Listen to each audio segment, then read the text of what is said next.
As you look forward now, what do you think you guys need to cross the threshold? Figure out a way to be consistent. I think we had enough. I think we do have enough. It sucks because, like, you don't know who's going to be on a roster any given year. You know what I'm saying? So, like I said, I'm just grateful for the opportunity to play with the guys that I did have the opportunity to play with. And it's been like that every year that I've played in the league. So we had enough. Next year, we will have enough. And we're going to be right back in the same situation.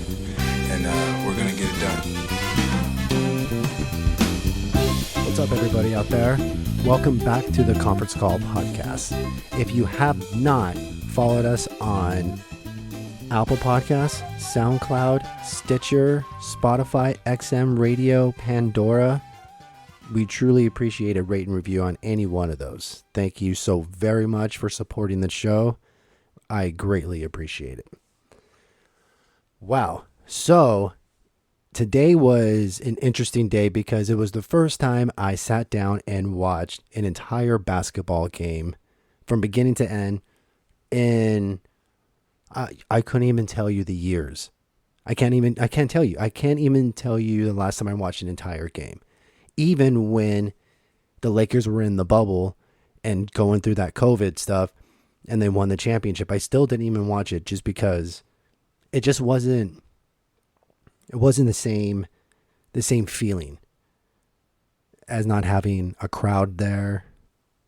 It felt like, and still people sometimes to this day feel that that championship is kind of like a fluke. That's when I think it was the first year they created the bubble for the playoffs. You get a one shot to get in, like the 9th seeds or some shit like that. So I sat down. I decided when I saw the clip this morning that actually, if you didn't see the clip of Boston winning Game 6 with 3 seconds left, it's set up Game 7 so perfectly. The story writing was phenomenal. Miami Heat up 3-0. There's probably a handful of teams throughout the category of all written sports that have come back in all sports have come back from a 3-0 deficit to win that series.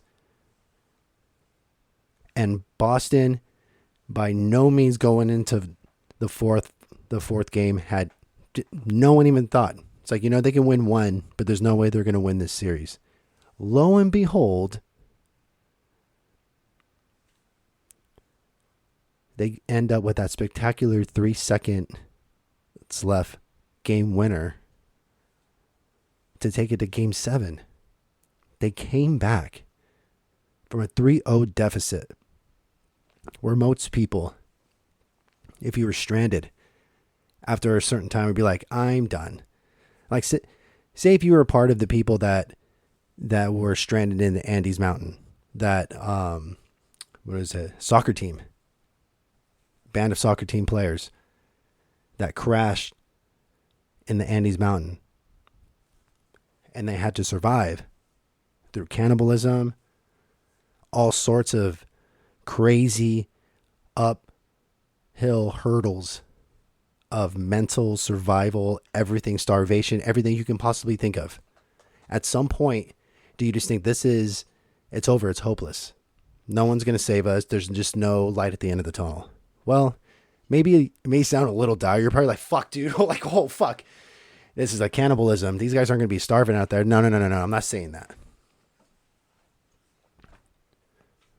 But all the stuff that you've done, say that the entire year, and the playoffs, what you went through, the suffering, the injuries, the ups, the downs, the wins, the losses. You make it to the Eastern Conference Finals waiting for the Denver Nuggets, who swept the LA Lakers. They're just waiting and just getting their toesies done. Just enjoying the struggle, what you guys are going through.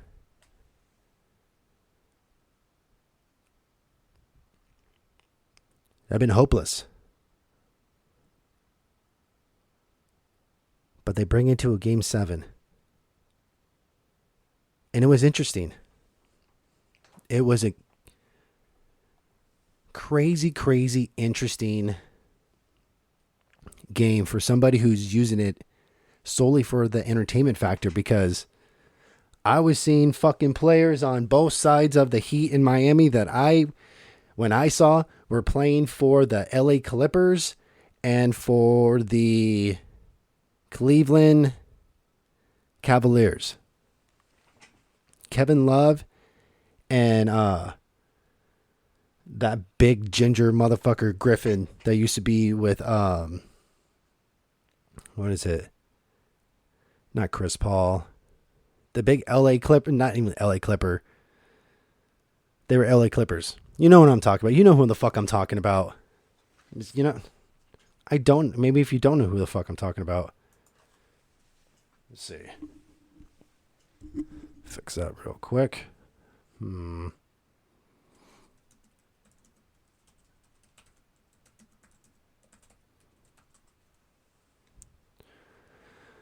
Do.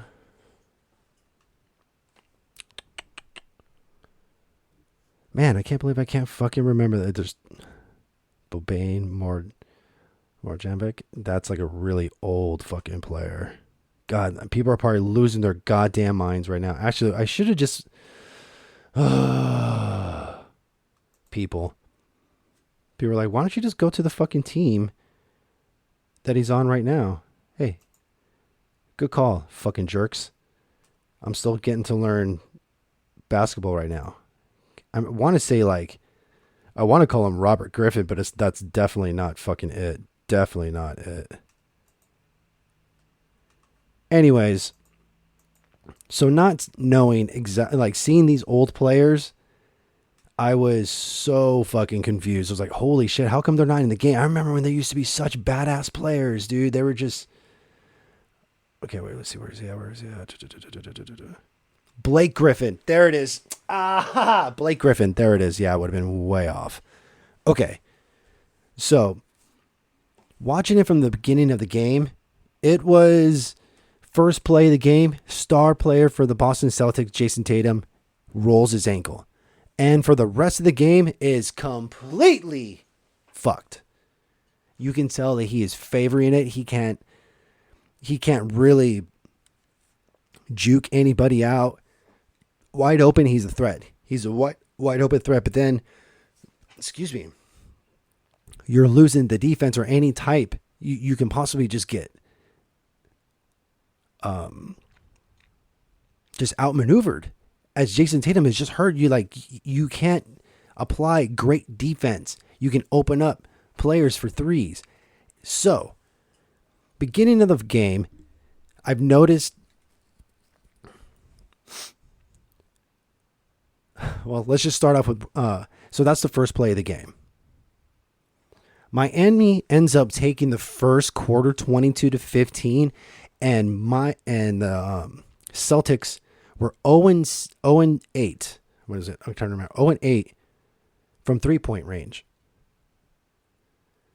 I think it ended up to be 0-11. I think it was 0-11. It was 0-8 with 3 minutes left. I'm looking at my notes. I'm not trying to go through all the entire highlights of everything.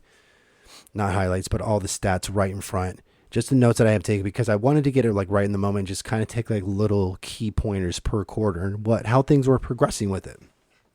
So these guys, field goal shooting was an absolute shit fucking show the first quarter. It seemed to me that Boston wanted to go up so quick with 3-pointers that they shot 11 3-pointers in the first quarter, maybe hit one. So you wanted to go up 33 fucking points just on 3-pointers alone just to establish a certain lead? That's so fucking crazy to ask for. And this is just coming from an opinion. I have no idea what's going on. I'm by no means a fucking basketball expert, just by entertainment wise. It seemed to me, if I was a Boston fan, if you're a Boston fan watching, if you're actually at If you're invested in the Boston Celtics at all in basketball, you know how crucial this is. And you're kind of like losing your fucking like, why are you doing this?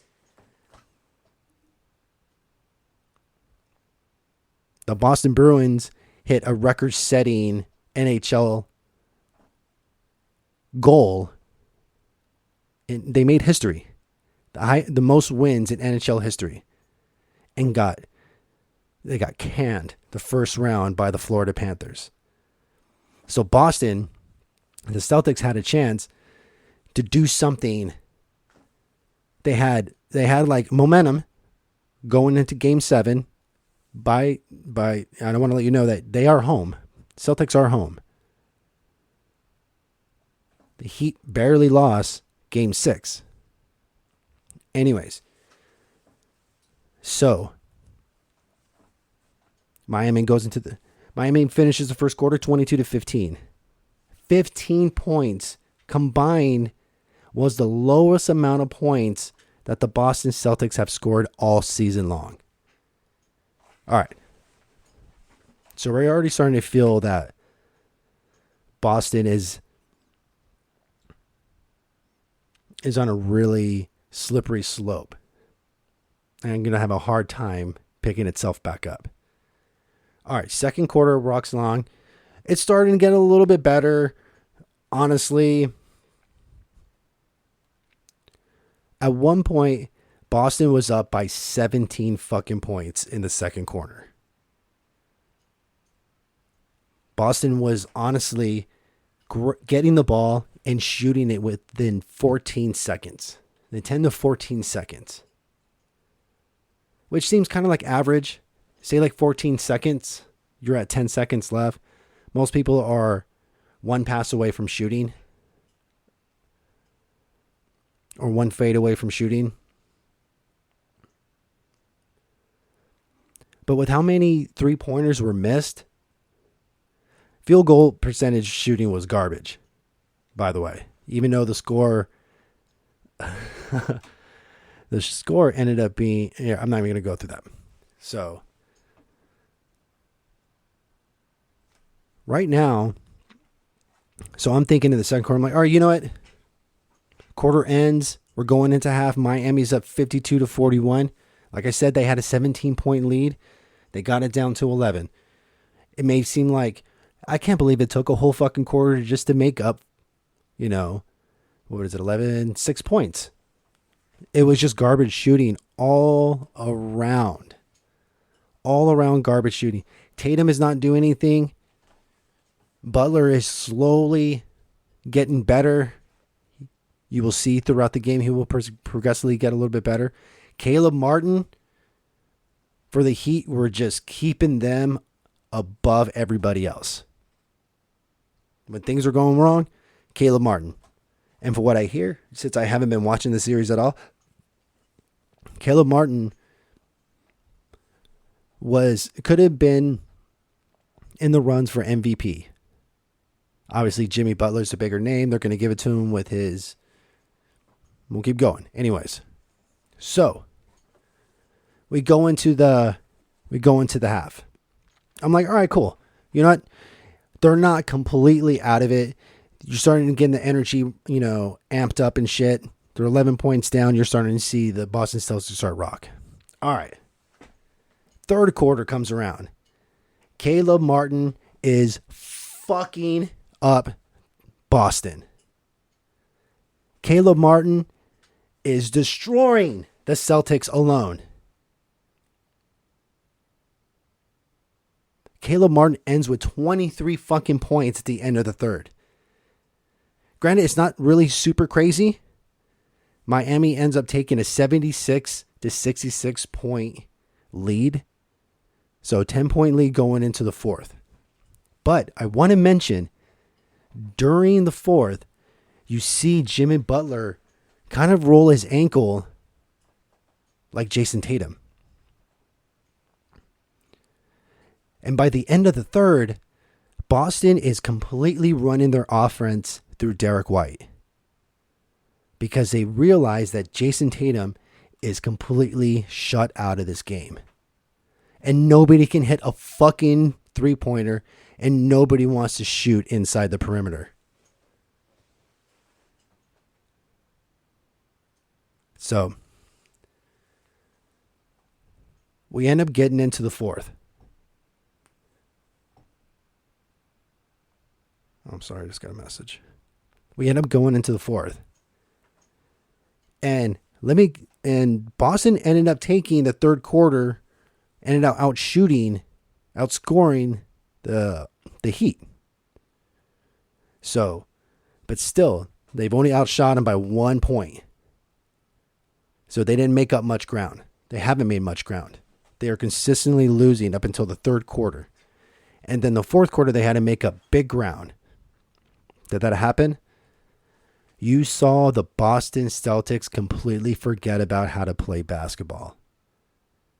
You saw the Miami Heat increase defense from full court. When they scored, they had 3 people waiting for the Celtics to inbound the ball. You did not see that from the Celtics at all for the entire game until the last minute when they took all the star players out and all you saw was white and green crayons on the fucking basketball court.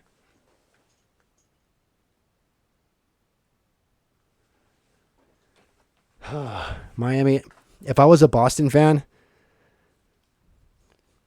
I would be hurt. I would be fucking really hurt about that performance.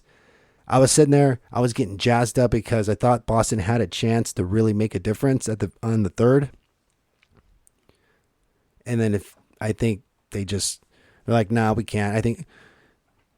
I believe when you rely on such a star player, and then once that strategy goes out of play, and then plan B doesn't really rock, if there's no C and D plan that's just as effective as A and B, you're done. So mentally, the whole team was just shot going into the fourth. So congratulations to the Miami Heat. You will be facing the Denver Nuggets in the NBA Finals.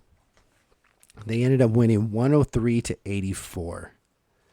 And the crazy part about it is that Jimmy Butler ended up having 2 more points more than Caleb Martin. It was a really good game by both those players, and I think I'm going to watch at least, I'm going to watch the NBA Finals. I'll figure out how to watch at least the highlights if I can't watch it in its entirety. But I think it's going to be interesting. I'm like, fuck it, why not? Why not? It's going to tide me over until it can really start getting into, start really getting into football again. So, NHL Finals have been set today. Actually, as a matter of fact, people are putting NBA Final and NHL Final. No one's putting Finals. I don't know when that happened, but it sounds silly. I know it's proper English, but let's face it. Stanley Cup Finals, NBA Finals. I guess you could say, no. Let's keep it NBA. Let's keep it Finals, please. So NHL Finals has been established as. So if you didn't know, the Florida Panthers swept. So they've been chilling and waiting as well. They're just like the Denver Nuggets. They swept. Let me see. Where did I have that at? There we go. So yeah. So the Golden Knights ended up beating the Dallas Stars tonight, winning their series 4-2 to face the Florida Panthers in the NHL Finals. So the Golden Knights from conception have been in the finals, I believe, like 4 out of the last, I believe, every year, actually. Let me see.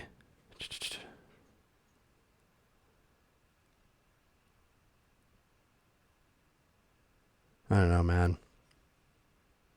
I just saw a clip that, or saw something that said that they've been there for, I don't know. Since conception, the fucking Florida Knights, I just see them up all the time in the Stanley Cup Finals. So, Golden Knights and the Florida Panthers. I'm going for the Golden Knights. Why not? We need Vegas to win something. I guess Florida can win something as well. But I guess with now finals coming along, why not? Why not watch it? I'm pretty excited about it. We haven't really had any excitement going on in sports, at least in MMA over this past weekend. So if you guys didn't know, there wasn't really anything super important. There wasn't any championship fights going on this weekend. As in UFC, we just had a fight. Where was that at? I don't even think we had a fight this weekend. Let me see. Yeah. No, we didn't have a fight this weekend. The last fight we had from the UFC was Mackenzie Dern, and she won. She won her fight. This weekend with one, there's been no championship fights this weekend. Tyson Harrison lost. It's the Sanchai in a Muay Thai catchweight fight. So there wasn't really nothing important going on except for these finals. So I love how everything's really overlapping for excitement right now if you're into a wide barrage of sports entertainment. So